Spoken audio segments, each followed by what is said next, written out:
السردين المخلل او المملح هنعمله مع بعض بكل سهولة، وهتاكلي منه خلال من 5 ل7 ايام على حسب حجمه. وهقولك على كل التركات اللي هتخليه يطلع معاكي احسن من جاهز، وهنعرف ازاي نختار السردين الطازة بطريقة سهلة وبسيطة، مش هياخد معاكي وقت في التحضير، ويطلع معاكي ناجح من اول مرة ان شاء الله، وزي الزبدة احلى وانضف من المحلات. ويلا بينا نشوف هنعمله ازاي مع ام عبد الله اتهم ام عبد الله في البيت.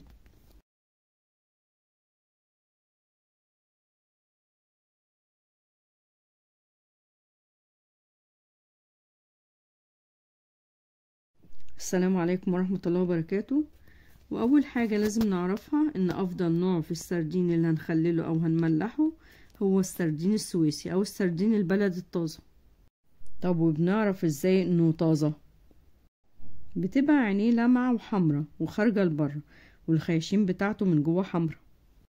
والسردينة الطازة بتبقى ماسكة نفسها، ولا مفتوحة ولا فيها اي خدوش. اول حاجة نعملها ان احنا هنغسل السردين، وافضل حاجة لغسله نجيب طبق وفيه كمية كافية من المية ونغسله في الطبق زي ما اغسله معاكم دلوقتي. وبلاش ان احنا نغسله تحت الحنفية او مية جري، عشان هو لحمه طري ممكن يقشر معاكي او لحمه يتفتت وانت بتغسليه. بناخد السردين ونغسل خياشيمه كويس من جوه، وبنطلع منها اي دم، ونغسل جسمه بالراحة بايدينا. ده بالنسبة للسردين اللي حجمه كبير بنغسله بالطريقة دي. اما لو كان حجم السردين صغير بنغسله زي ما هو كده من غير ما نغسل الخياشيم، بنغير المية كذا مرة.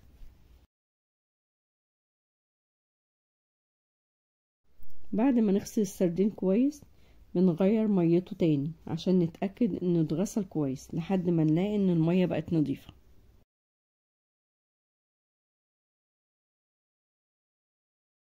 الخطوة اللي جاية دي مهمة جدا ولازم نعملها، وهي اننا بننشف الخياشيم بمناديل مطبخ كويس زي ما بعمل في الفيديو.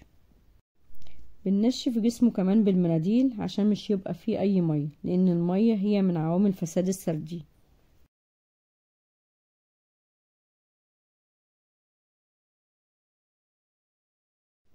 بعد ما نشفناه مرة بالمناديل بنجيب مناديل تانية ونحطها في الخياشيم بتاعة السردين ونسيبها فيه.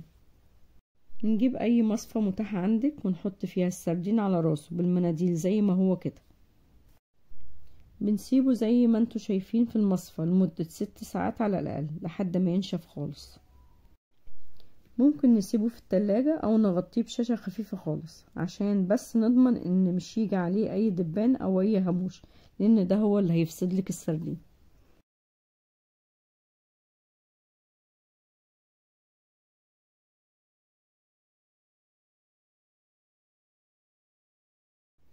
بعد ما سيبناه ينشف براحته هنجيب كوباية ملح 200 جرام خشن او ناعم المتاح عندك، معلقة كبيرة كركم، معلقة كبيرة شطة، معلقة كبيرة بابريكا، ورق لورا. والكميات اللي قلتها لكم دي لكيلو سردين واحد، بتزوديها لو عملت كمية اكبر.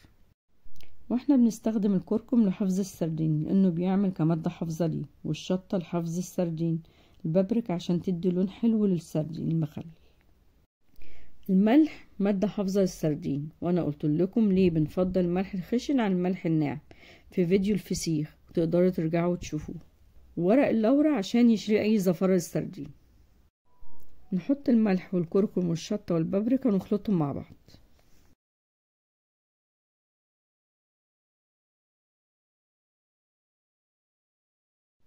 وزي ما انتوا شايفين خياشيم السردين نضيفة خالص ومفيهاش اي دم، وكمان السردين ناشف تماما. نبدأ نحشي خياشيم السردين بخلطة الملح زي ما بعمل في الفيديو.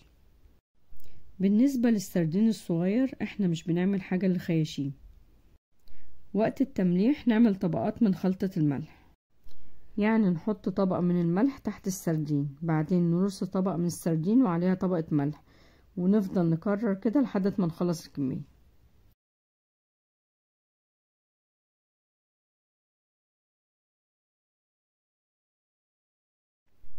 باقي خلطة الملح بنحط عليها 3 معالق زيت نضيف ملوش ريح ونقلبهم مع بعض. بنحط السردين في خلطة الملح واحدة واحدة ونغطيه كويس بالملح، واحنا حاطين عليه 3 معالق زيت عشان الخلطة تمسك في السردين لانه كان ناشف.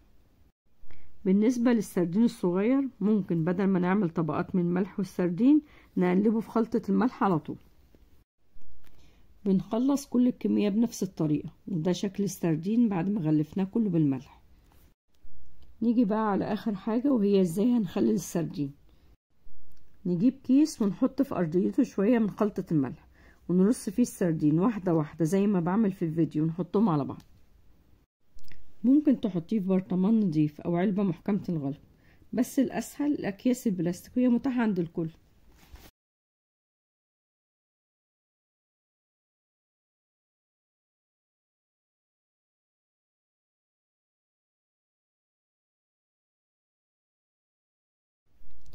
بنحط عليه باقي خلطة الملح وورق اللورا ونرش على وشه ربع كوباية زيت.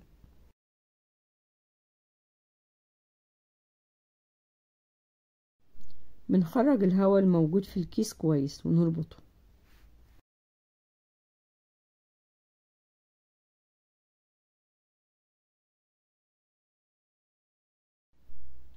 بنحطه في 3 اكياس ونلفه بكيس استرتش، وممكن 5 اكياس لو مش متاح عندك كيس الاسترتش.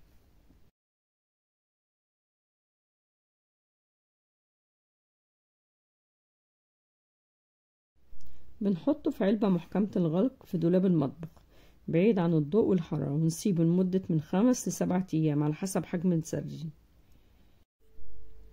لو مكملين معايا الفيديو لحد هنا ما تنسوش تعملوا لايك للفيديو وتشيروه مع غيركم عشان الكل يستفيد. لو لسه ما اشتركتوش في قناتي اشتركوا في القناة وفعلوا جرس الاشعارات عشان يوصل لكم كل جديد بينزل على القناة. وده شكل السردين بعد ما سبته 7 ايام وهو نزل ميته، وده معناه انه اتخلل كويس، وده شيء عادي خالص. والسردينة طالعة مستوية وشكلها جميل خالص، ومستوية مظبوطة وماسكة نفسها ومش مهرية. لو هناكل منه بنشيل راسه وبطنه والشوكة اللي في النص، وهتلاقيه بيتفتح معاك بكل سهولة وهو مستوي ودايب زي الزبدة.